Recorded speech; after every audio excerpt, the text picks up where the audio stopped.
first challenge lock was an American 1100 that I named Cash. It traveled the United States before Knox Lock sent it on a tour of Europe.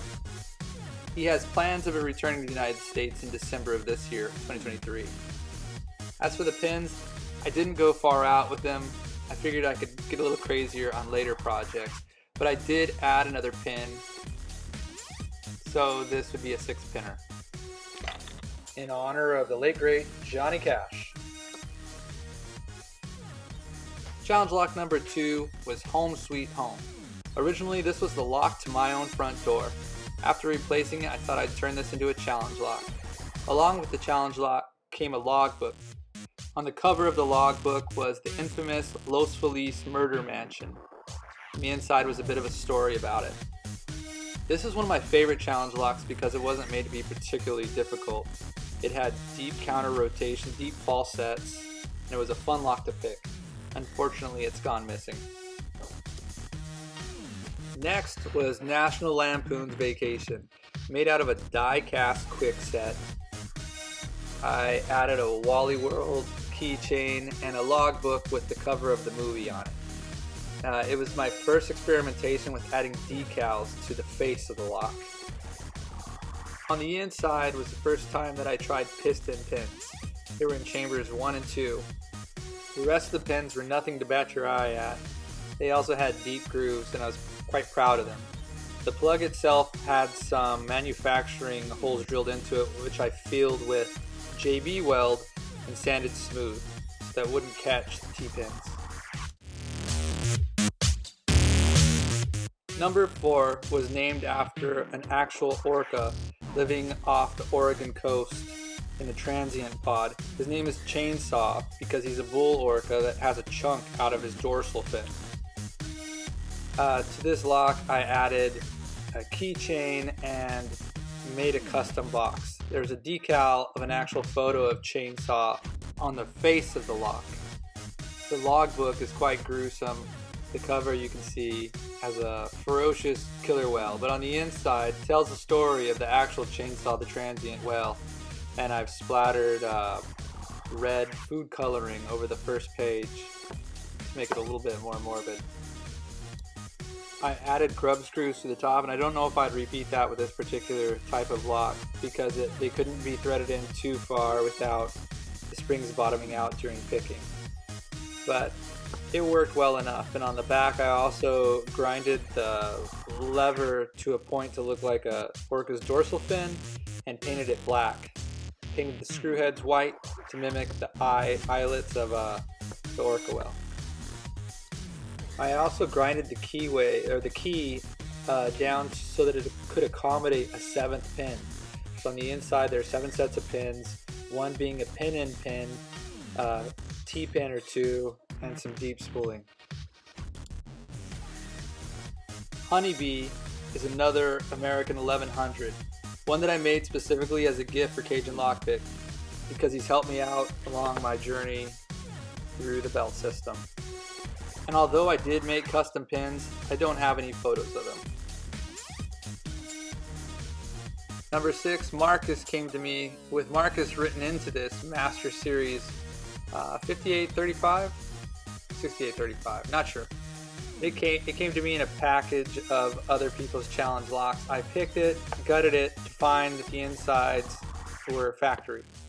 So I altered the pins and sent it on its way.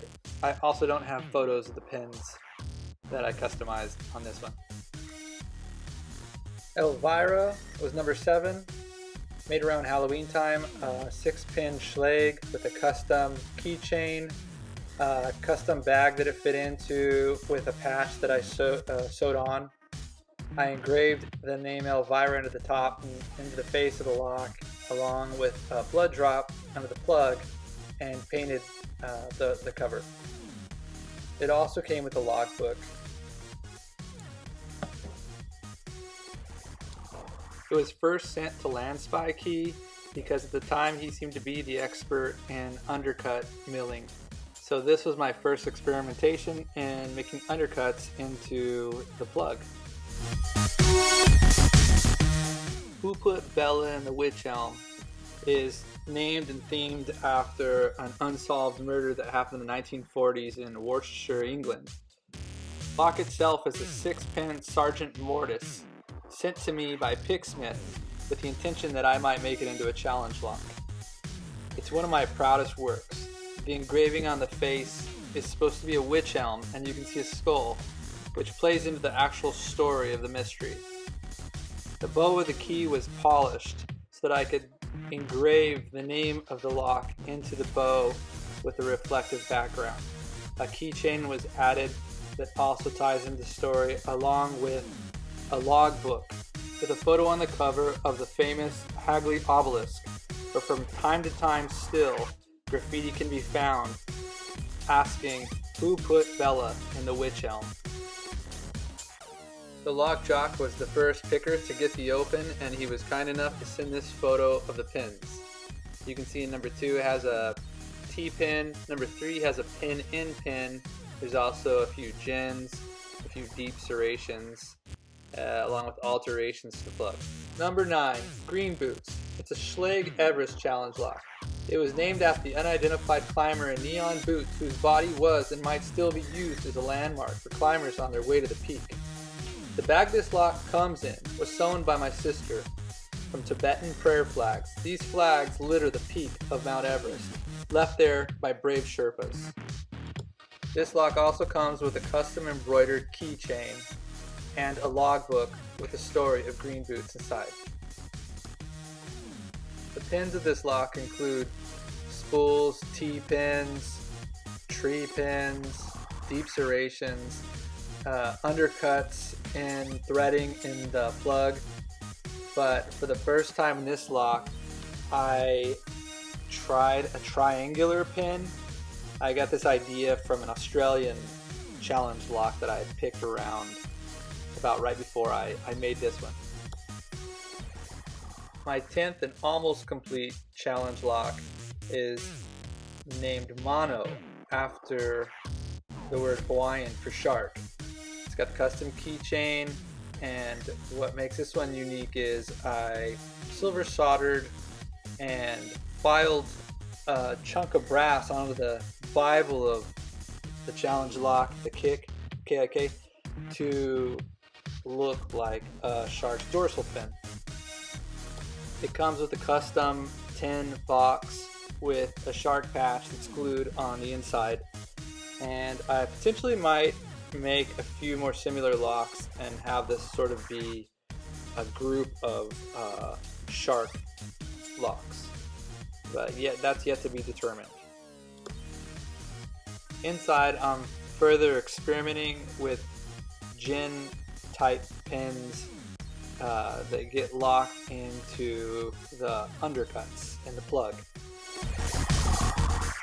Around this time, I was dealing with a lot of gins in the undercuts and the ASA 6 and 700s, and that was the inspiration. And that concludes all the challenge locks I've made thus far. If you come across any of these challenge locks, I'd appreciate if you'd record it, take a photo, and let me know. Thanks for watching.